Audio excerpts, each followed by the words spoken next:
Join us for the Tmpa and FOP Joint Conference, Dallas, Texas, July 26th through July 28th. We hope to see you there.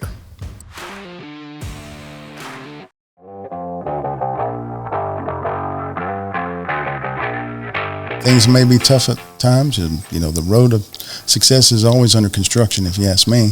And you just have to do what you were brought up to do, and stay with it. Yeah, keep fighting.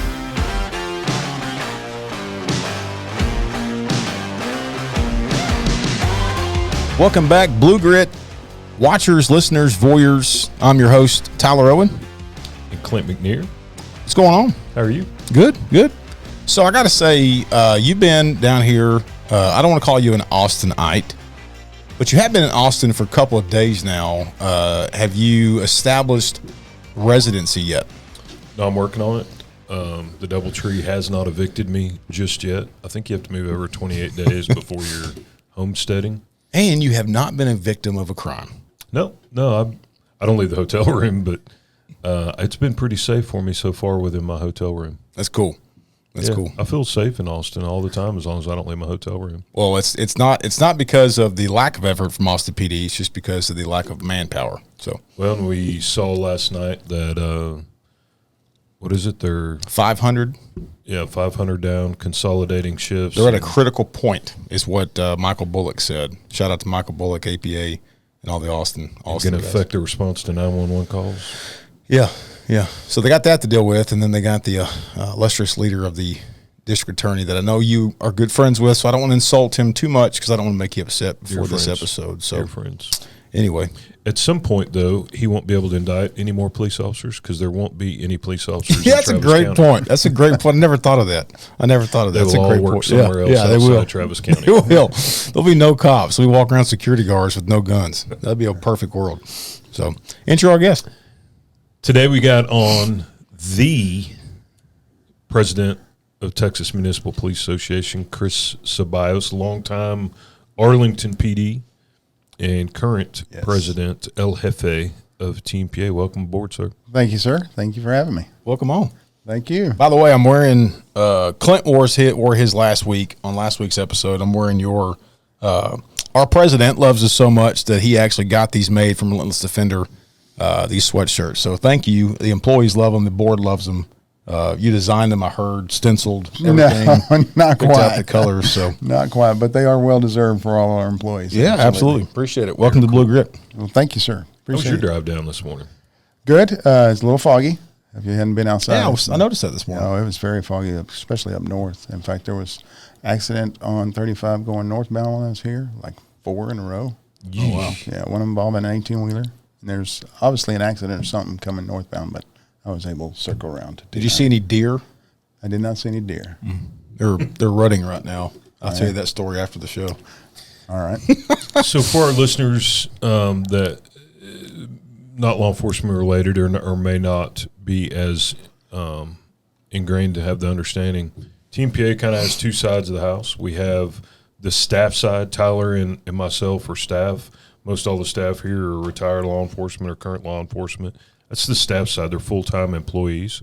And then we have our E-board, our elected board of directors, who sets the direction, the foundation of where this organization goes. And our elected board of directors are still full-time, active duty, working officers from all over the state of Texas. And so you have an executive director, Kevin Lawrence, who's on the staff side, the lead executive officer of that. And on the e-board side, of course, is the president, and that's Chris CeBallos. And our board sets our direction, and they meet quarterly and decide policy and our election legislative strategies, the entire mission of Tmpa that's passed on to our executive director to carry out that mission.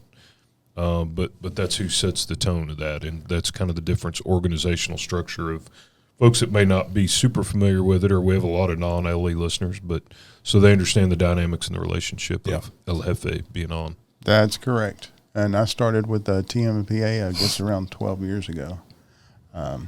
Back from Arlington, we had another association that we broke off from. It was me and about 4 others. started our own association there. Became affiliated with Tmpa. Started with only 3 members. We're up to over 450 now. That's crazy, man. Yeah, it's been a ride. Yeah. Well, let's back up. We like to start off with, who the hell is Chris? Tell us about where you grew up and where you're born. And I'm from Texas. Born in Texas, born in Mineral Wells. I didn't know that. Yeah. That's a cool little place, man. I was born in Mineral Wells. And Grew up there, went to high school there? no, I actually went to high school in a little small town called Sanger, Texas. Most people would know it because of Lake Ray Roberts. Yeah. I was actually living there and going to high school there before the lake was even built. We used to have a straight road that could drive from Sanger to Pilot Point for the football games, but Kevin said you were the high school prom king. not true. Is that not? That's not true. No. No. I had a good shot out of 64. There were 64 in my class, so. Wow. Well, yeah, I guess so. Yeah, but didn't make it. Oh, that's cool. A graduating class of 64. Yep, 64. Yeah, I wonder what it is now. Graduating class of Sanger. it's a lot bigger. Singer's blown up. Yeah, it's a lot bigger now. Benton's pushed north, and Singer's All that's blown up. pushing everywhere. Did you have any family in law enforcement? I did not. I was the first one ever to go into law enforcement. In fact, I started out at the penitentiary. I worked in Huntsville. That's where I started. Went Straight out of high school or going to college? No, or? I was a restaurant manager before I started that. And it was All kinds of things I didn't know I was about a you, Chris. restaurant manager for probably from the time I was in high school till about I guess in my early 20s. They work you to death in the restaurant. Yeah, they field. do. So I said I got to find something else to do. So that's when I started looking into law enforcement.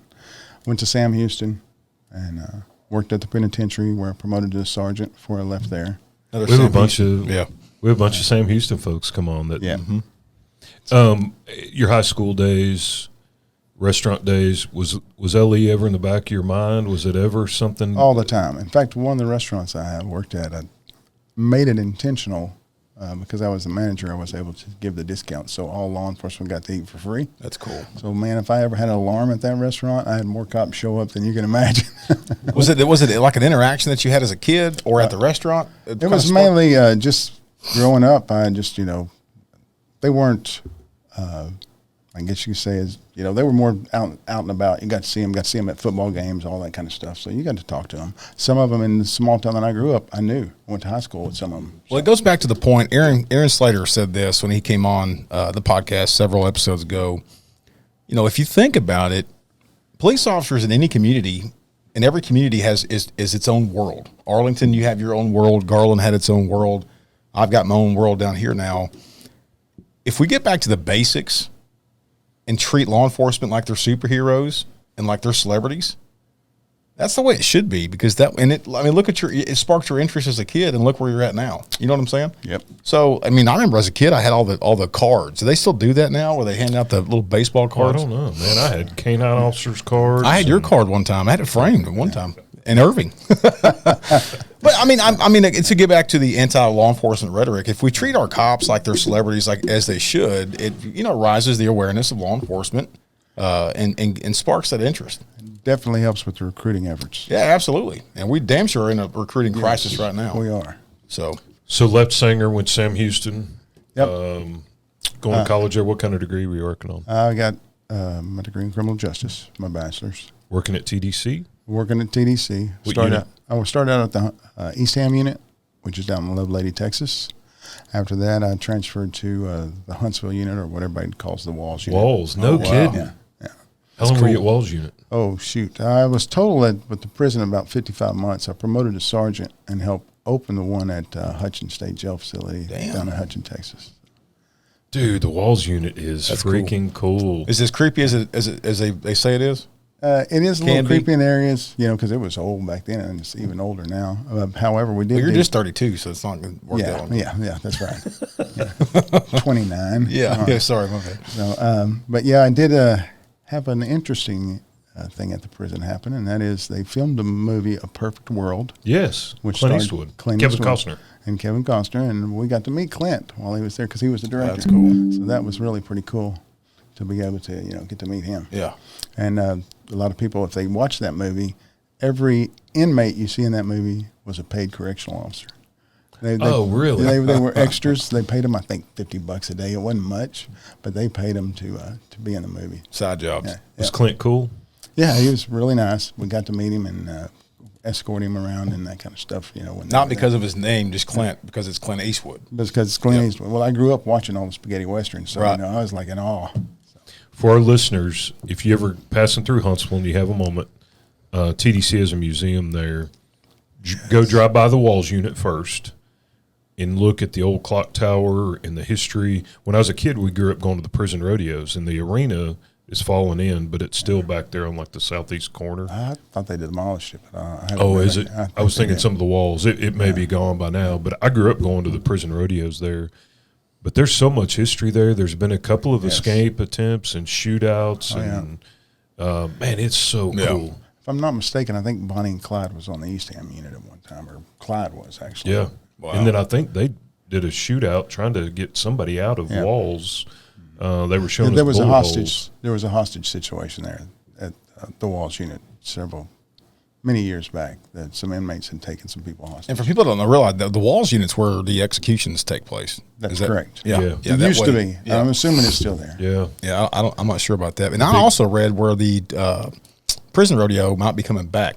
Oh, no kid. That's Dude, it was awesome. so cool, man. But I saw it on Facebook, so we all know that's going to be true 100%, right? So Yeah, well, I doubt they would bring the prison rodeo back because if they get injured, we pay for their medical bills. Yeah, but we're paying for them anyway. Yeah, that's right. Well, you know what? When I started there in the 90s, they could smoke. Well, now they've taken, back then, they took out tobacco from all the prisoners, took tobacco out of the prison. And they giving them back. Now they can vape.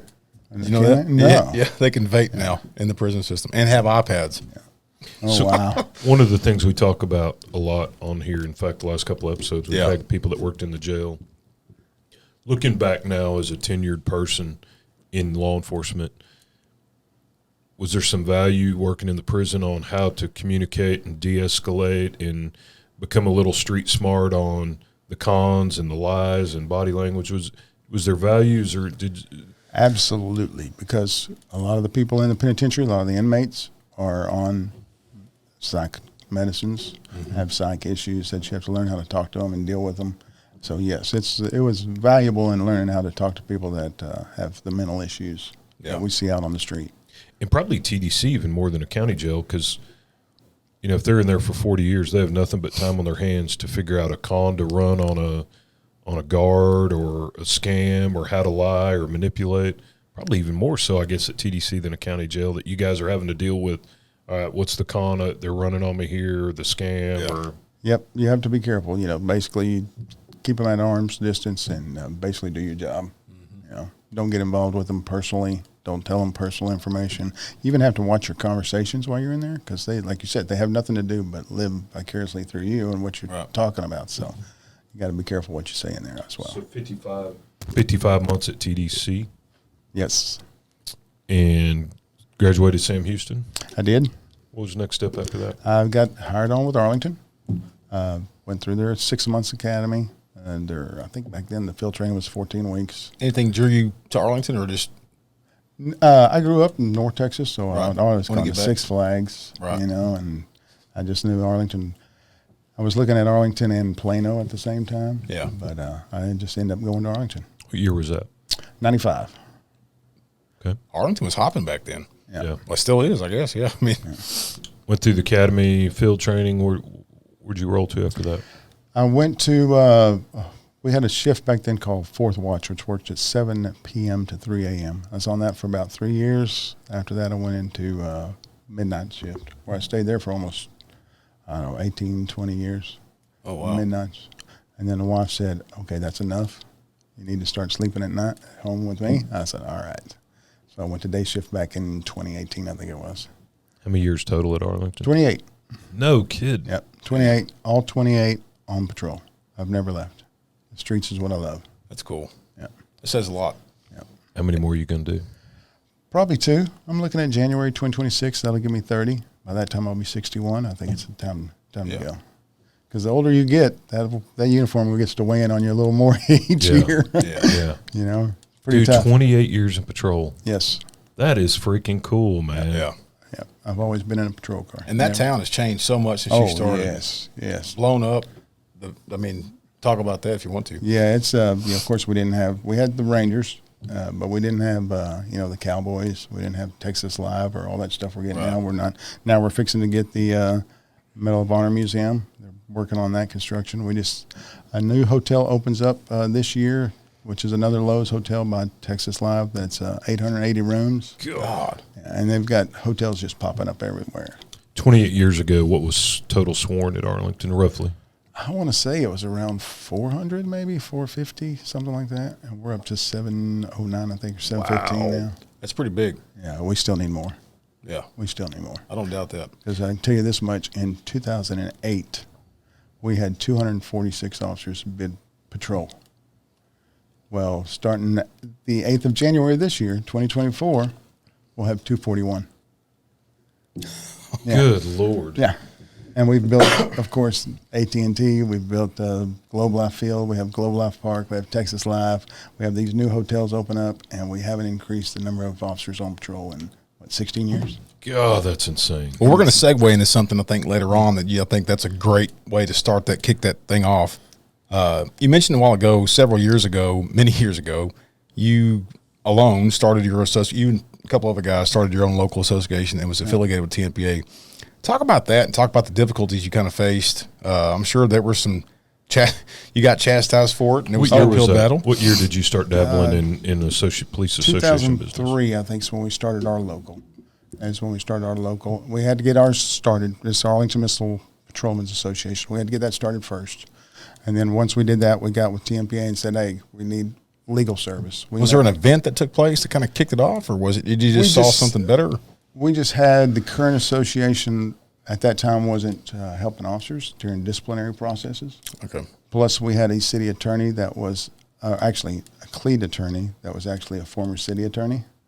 So he kind of knew everybody at the city. Oh, okay. And so we wanted somebody that was, Former Arlington city yes, attorney. Yes. Oh, wow. So we wanted that to stop that, and we wanted to basically take the fight to the city, and that's what we started doing. And we were met with all kind of, animosity, if you would, from. And what year was that? That was 2003. It started with 3 people. Started with about 3 of us had to sign the Articles of Incorporation, and we had several others that were still there that was helping us. I think I was there. Dick Brock, I think, started kind of helping you guys Dick Brock get that started off helping the us, ground. yes. Miss him terribly. And, we had Dick Brock, and I think Tom Gaylor was also there at times. And so we had a bunch of people that were coming down and helping us. Like I said, we started out with 3 and slowly started moving up, gaining more members after we started, bringing out stuff that the department was doing, standing by our officers when they were in trouble, much like TMPA does. And now we're up to 400 and some odd members. It's That's great. insane. That's good stuff, man. This is going to jump ahead, and then we can jump back. We travel around the state, help supporting local associations. All across the state, apathy is difficult. In associations, ebb and flow. Sometimes they get big and they're super strong, and then it kind of ebbs and flows. But even at the peak for a lot of associations, like at Garland, we had 330, 340 members. If we get 25 members at a meeting, it's pretty good size. 25 or 30 is a pretty good size meeting. I don't know if y'all are selling crack. I don't know what you guys are doing, but if you've ever wanted to go see what a large, normal, routine local association meeting, what is y'all's, on average, what's y'all's attendance for just a normal meeting with no hot button issue going on? Usually we'll have about maybe close to 40 or 50 people. That's a lot. Yeah, most of them are bigger than that because it's standing room only. Yeah. No, we started out just like what you're saying. We started out with only 5 or 6, 10 or 12, and we had to figure out something to bring everybody in. So we also had some people reach out and said, hey, Chris, I can't come in because my family's doing this or my family's doing that. And then we sat down and said, let's start including the family. Yeah, bring your wife or bring your So kid. let's feed everybody. So what we do is we have it at a local barbecue restaurant. We send it out. We only have our meetings quarterly, and we send it out. We're having a meeting. Bring your family. Food's on us. So everybody will show up. We've had, Officers show up with their parents. Officers show up, of course, with their spouse, That's cool. or brothers and sisters. We had one officer, she couldn't make it, so her parents came without her. Which we're like, she goes, we're here just to take notes for our daughter. I'm like, great, take notes. First time I went over there, I walk into the restaurant. I bet there's 120 people in there. There's a lot of times. So I'm asking them, I'm like, hey, what's going on? Because I'm thinking, oh, they're about to go to kick war or off a something. big-ass fight. I'm like, hey, what's going on? They're like, what do you mean? I said, what's going on? All these people are here. They're like, we're having a meeting. I'm like, yeah, no, I know, but why is it standing room only? They're like, oh, we're having a meeting. I'm like, how the hell do you get 120 people to show up at a freaking meeting? Man, we have tried giving away $100 bills. We've tried everything possible, and it's a statewide deal. The recipe, the ingredients of the recipe that you guys got going on is freaking cool to watch. And I think involving the families, getting the families involved is what actually helped us. So they're all kudos to y'all. Yeah, the family is welcome to anything we do. And we've also made it to where we do everything out in the open. A lot of our stuff we do right at city council meetings during the citizen participation point. We'll put it out on our website, everything we're doing. So that's what we try to do is include everybody, include the families. And that's another thing that's been cool to watch, because there's times y'all pick a fight. And sometimes if it's with a chief, I'll show up and they're like, yeah, we're picking a fight. And we've invited him to come here and, stand here and answer questions. And so it's not like they're running around trying to plan a ambush or do something in the shadows cowardly. I mean, and sometimes you have to do things.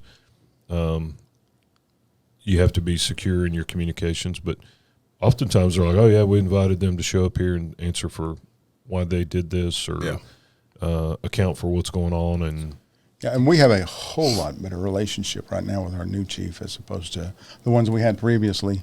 But we have a new chief that came from Baltimore County, and so far the lines of communication are open real well. We're actually enjoying it. And y'all have always been very intentional in building your political capital. Yes, it's hard to act from a position of strength if the only strength you have is what you think you have within your organization and you don't actually possess it. You guys have always done a good job of building political capital so that when you did need to flex a little bit, people listened because they knew they should probably listen up to what you guys say. Well, what we did is also was, like I said, we'd give them the opportunity to address the issue, and if they didn't, we'd go public with it. We'd put it out on our website. Yeah. If we could find a news outlet that would pick it up, we'd get them to pick it up. We'd go to city council meetings because those are recorded in Arlington, so people can watch it later and see our comments. So we would put it out there so it would stir up some people wanting to ask questions and wanting to find out more, and that's what tends to help us. Gotcha. So you served, 2003 is when you started the local. Yep. At what point did you see or were you approached to possibly jump on the Tmpa board or get elected to the Tmpa board? So I think we had gotten around, 200 or 300 members, and I was at a conference in Dallas, and I'm not sure it was when David Russell was president or about to be president. He had asked me, hey, will you come to the conference? And I'm like, sure, I'll go to the conference. When is it? He tells me. I show up in Dallas, very impressed by everything I saw. And he comes out to me and he goes, hey, I want to ask you a question. I said, okay. He goes, will you run for Region 10 Board of Director? I'm like, I don't know. What does all that entail? Because I'm still busy with all the stuff back home. You revert back to your TDC. Yeah. What's the con here? Yeah. What are you up to? Yeah. So I'm still busy with everything in the local, even though I'm not the president of the local at the time. Another guy by the name of Frank Smith was, who came from the U.S. Postal Service and was a rep for them. So he knew a lot of the ins and outs, which was very helpful. But he said, it's not going to, you have to come down to Austin for a few board member meetings. It's nothing really big. I said, okay, well, let me check with the warden. So I called the wife. Mm-hmm. And I said, hey, they want me to run for the TMPA board. What do you think? She goes, well, what's that going to entail? Because she's asking too. And I kind of told her, apparently I have to go to Austin every so often. I have to attend meetings and some other events. Shouldn't be that big a deal. She goes, okay, well, what's one more call during dinner? So spoken like a true association wife, Yep. And I said, well, great. That's a yes. I just hung up and said, yeah, okay, I'll run. Yeah. Actually, I was nominated from the floor. I don't know if y'all knew that or not. I didn't know that. Yeah, I didn't put in I was actually nominated from the floor from another Arlington board member that came with me. And basically, we ended up, me and the other opponent ended up tying. I don't know if you're aware of that or not. And they had to figure out, what do we do in a tie? Well, the current sitting board gets to vote and break the tie. And I won 9-1 when the board voted. Nice. Yeah. And what year was that? You know. Oh, yeah, that's right, 2012 when David Russell. Yeah.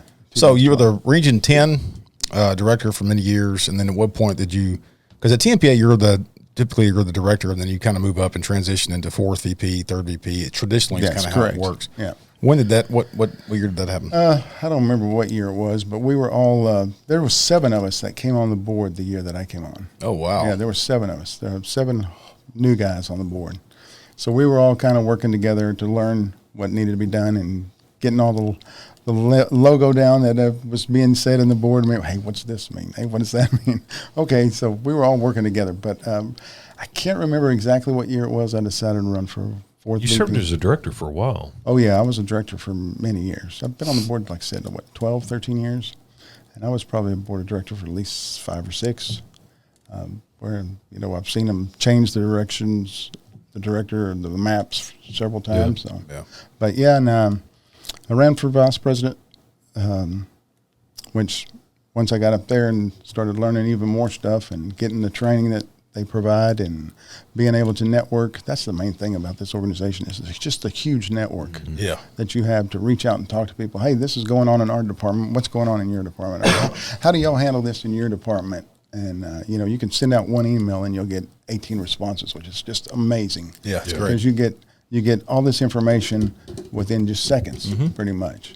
And so I was really impressed by the network. And then you go to these conferences and you start meeting all these people from other agencies, all these officers from other agencies, and you start asking them about their department, and they'll tell you, hey, we're having this issue. Well, you know what? We did too a few years ago. Here's what we did. So it's just been phenomenal. Touch on conference real quick, because I had the same feeling. I don't know about Clint if you went to a conference, probably not with Garland's situation whenever you transitioned over to TMPA with Garland POA.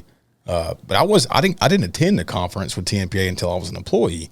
And man, I wish I would have been going well before that. And I think the same thing can be said. We talk to so many people who have been on the podcast and even in person that their first year, they're blown away.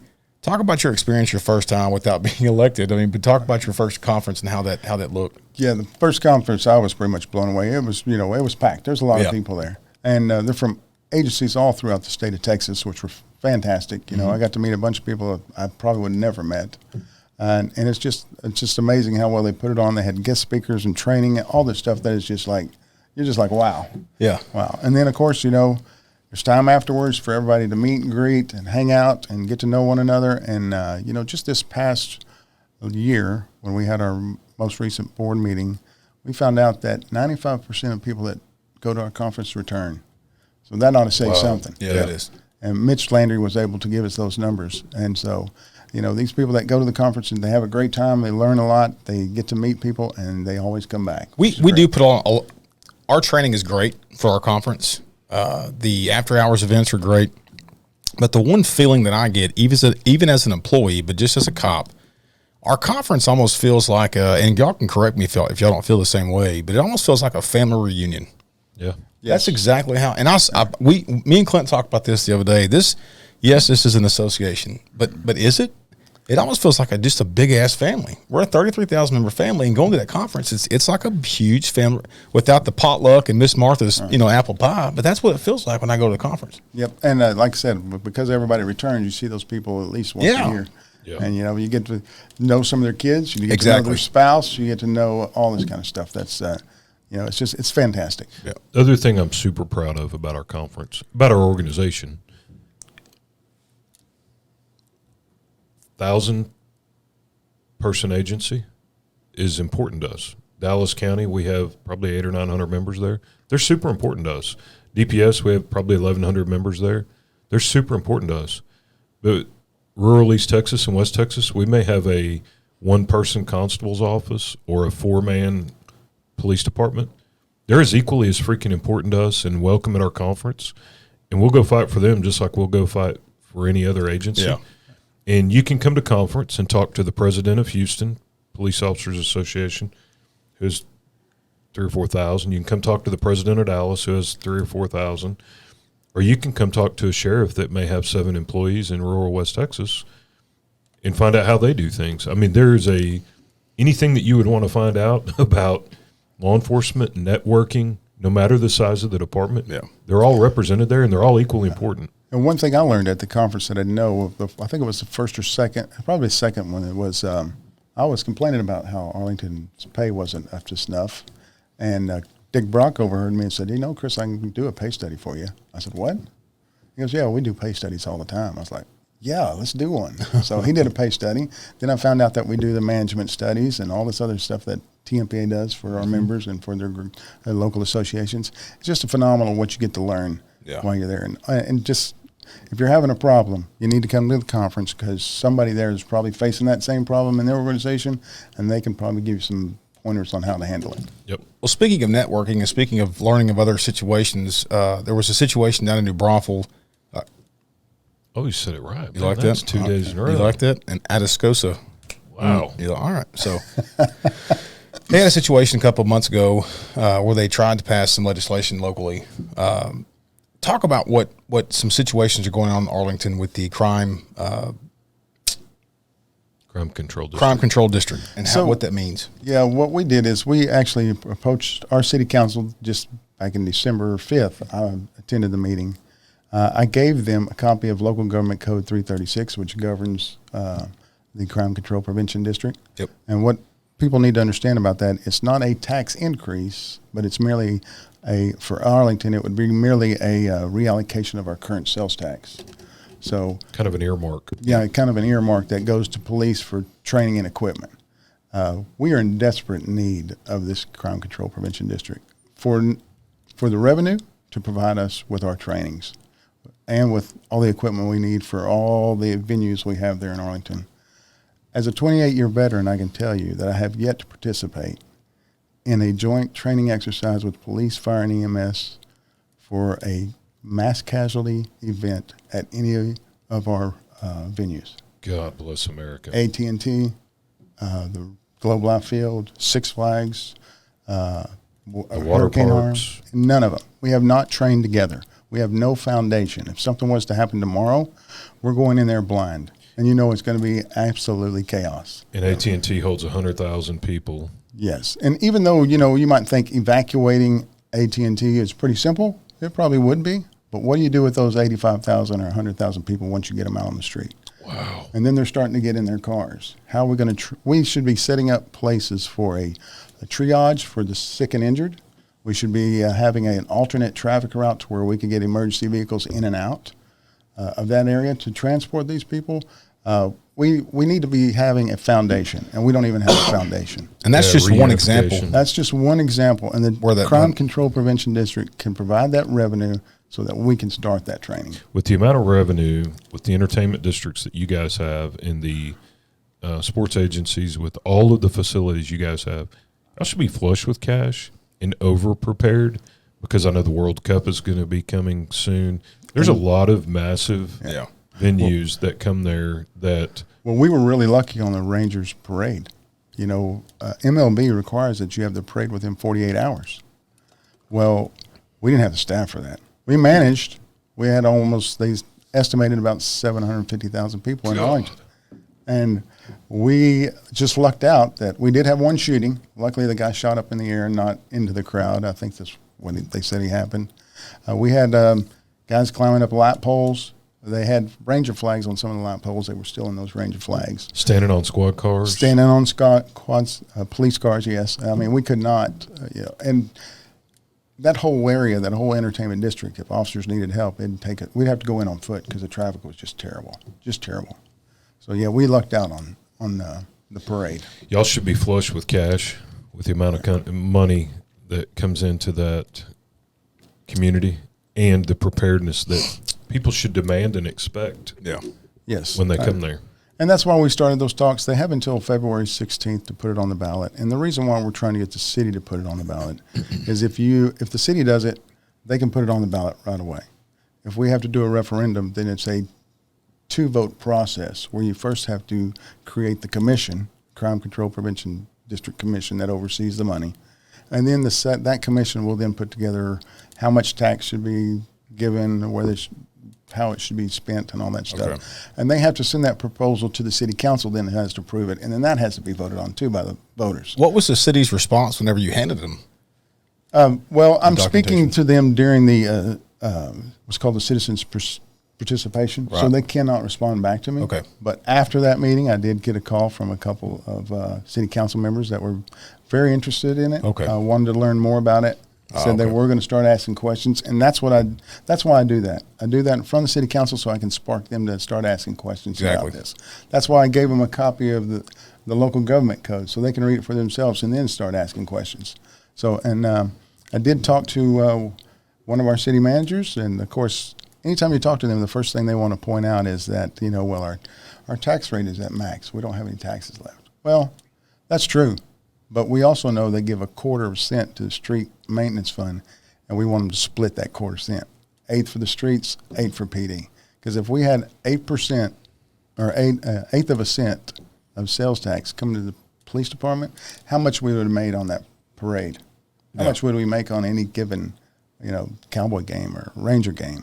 We would have enough money to help pay for the training and equipment that we need. All of it. And for clarification to our listeners, these earmarked funds is not just so that they can go blow it on whatever they want. It will be focused for specific items, training, equipment.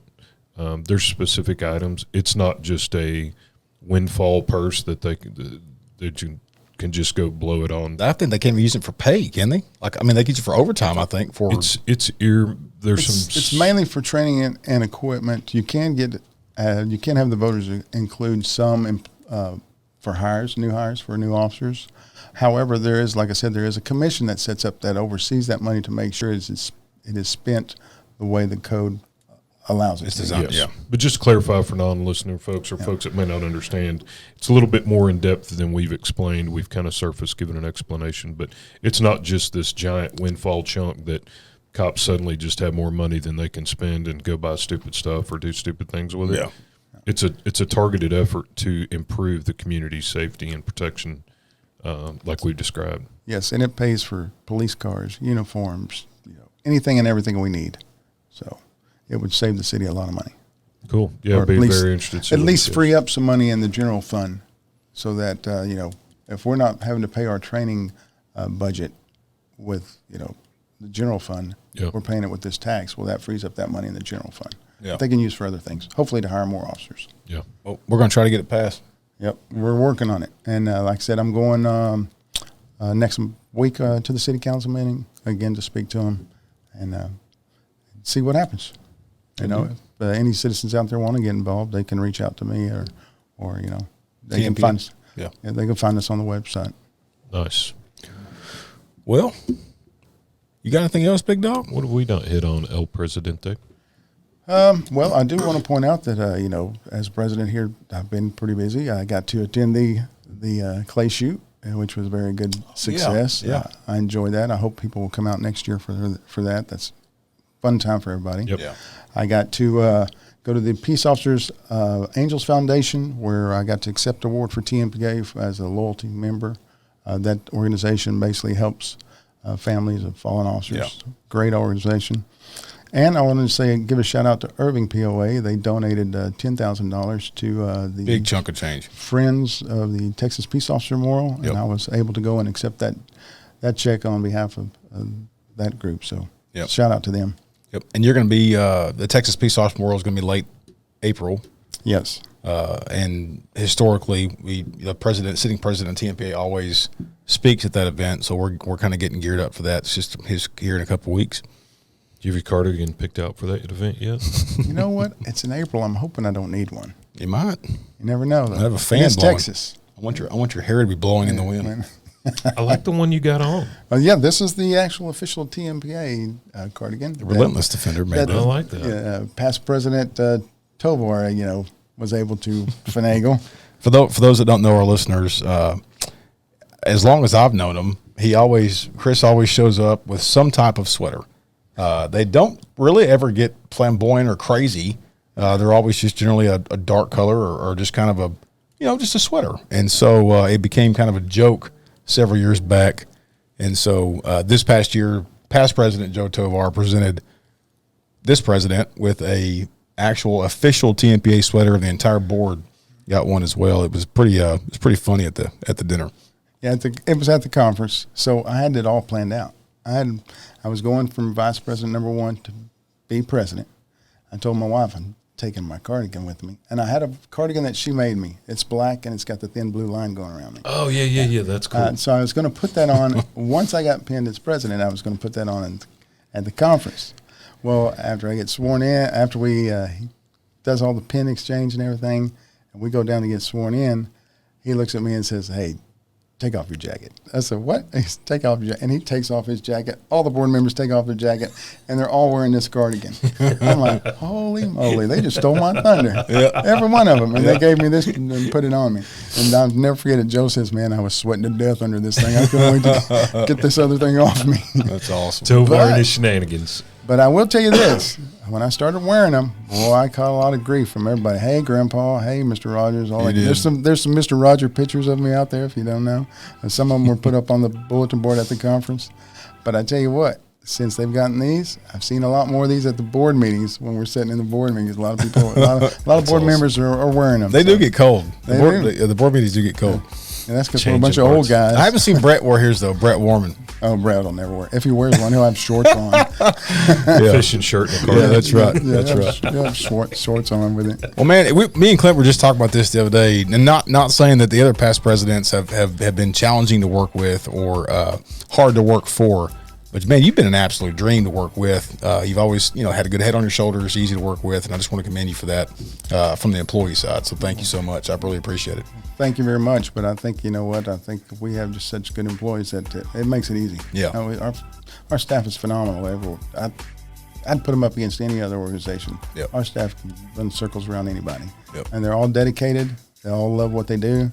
They all are dedicated to law enforcement and their families. So I have the great admiration for all of them. We appreciate it. So thank y'all very much. I think that's what has been the bright spot of this organization to be a part of, is whether it's board or staff side, the passion.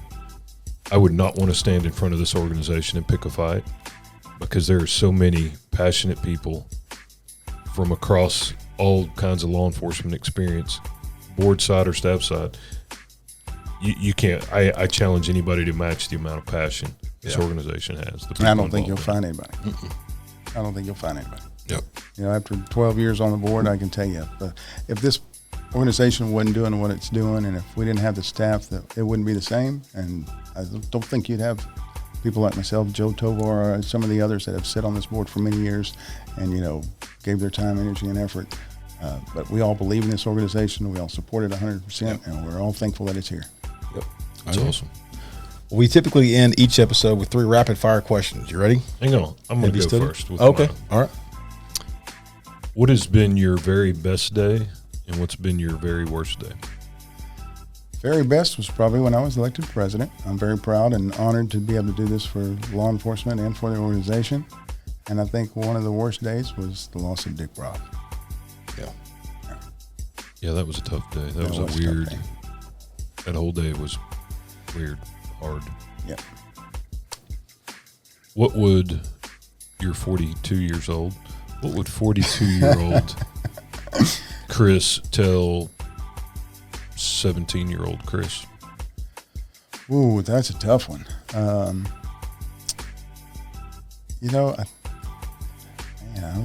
That was pretty tough. I'd probably have to tell him, hey, just, do what mom and dad always said. Do the right thing. Things may be tough at times, and, the road of success is always under construction, if you ask me. And you just have to do what you were brought up to do, and stay with it. Yeah.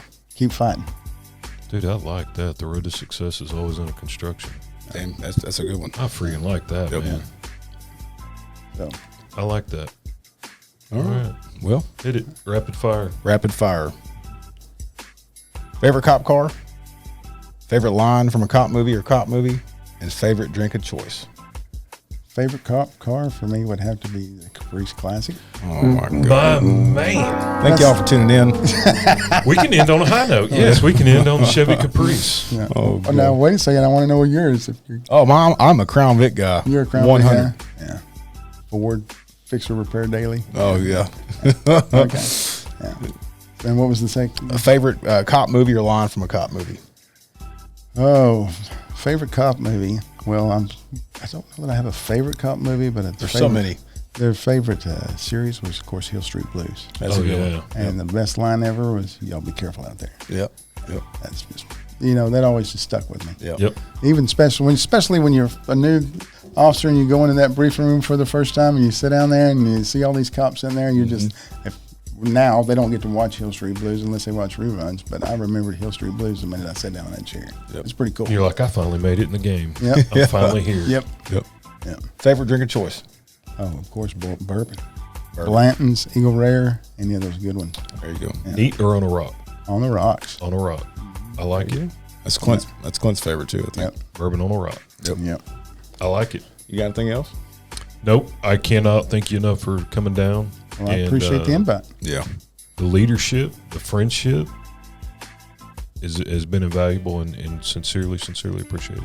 Thank y'all for having me, and I appreciate y'all everything you do for the organization. Appreciate you, man. Thank you so much. Thank you. You guys stay safe out there. Hopefully it's starting to warm up just a little bit by the time this episode airs. Nothing else? No. Springtime be coming up pretty quick. We'll have Texas Peace Officer Memorial on the horizon. We'll have Police Week in D.C. on the horizon. Say the date for our conference, which is the July 26th through 28th, I believe. Dallas will be back at Hyatt Reunion, Hyatt Regency Reunion Tower. I'm gonna put it right here. There. I'll put a link to the conference. Joint Tmpa FOP conference this year. Yep. It's going to be a good time. Good time. So, all right. Well, this wraps up this episode. You guys take care. Stay safe. And as always, God bless you and God bless Texas. We're out.